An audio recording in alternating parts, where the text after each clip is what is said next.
Hi guys, welcome back to the Chess Sisters YouTube channel, and in today's episode I'm going to be teaching you guys about the history of chess.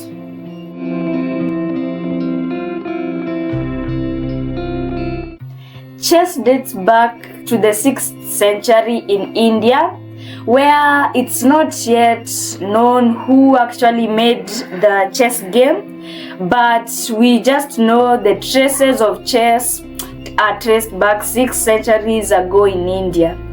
In India, it was called Chaturanga, where it was a 4-division game played by 4 players in one board, where there was a rook, but it was called a castle, where the king was supposed to be living in, and like there are castles in England, and the bishop was called the elephant, and many other pieces.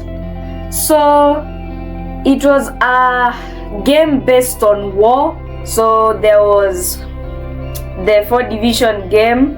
They were arranged in a special way so that 4 players can play on that board, and the winning of the game determined on your king and your pieces. If you have the strategies to defend your king, and the pieces, all of them sacrifice themselves to save their king, so that they won't be defeated in their territory, and they maintain their territory and go into others' territory and also win their land.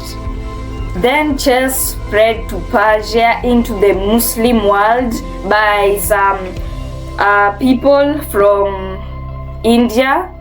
Then it became modern, and it was called Shaturaj, where the game pieces, the game names were changed, like Shamat meant that the king is hopeless, or as we say it right now, checkmate.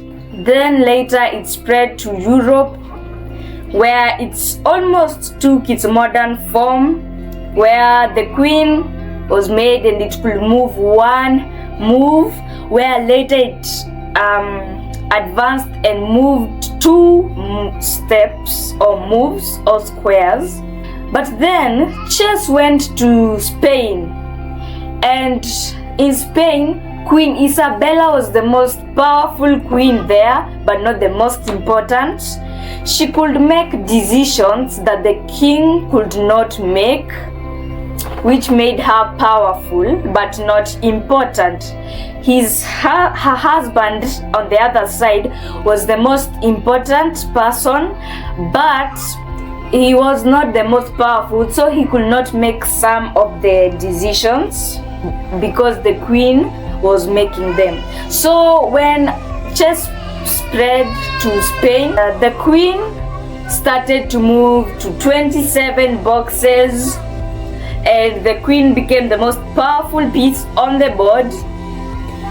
The king became the most important piece on the board, and many years later chess advanced, and it became in its modern form right now, as we can see. And this foldable chessboard you can see over here was made by a priest. Long time ago, chess was banned from churches because they saw it like a gambling game. This bishop right over here is to represent the bishops in the churches, because there's this one bishop in a certain church was so interested in chess. He was so into chess, and since chess was banned in churches, he decided, why not make my own foldable chessboard, which it is portable and no one will notice that I'm carrying a chessboard, and I can play it wherever I want and whenever I want to. So he made the foldable chessboard, where he would play by himself or maybe by another person. Then later chess spread. We could go for tournaments, and then The first ever chess grandmaster was called Garry Kasparov, where he played with the first ever chess robot called Deep Blue, where the robot won. But then later in the 20th century, robots were used to analyze games. Like, for example, if I play with my sister on an online game or in any type of chess, the robot will tell me if this is a blunder. Blunder is you had a better move than that, but you played the bad move. And or if I have a great move is the best position or in that particular state on the chessboard. And we'll get to later learn more of those. And then chess continue advancing. Then in the world right now, we have a lot of grandmasters.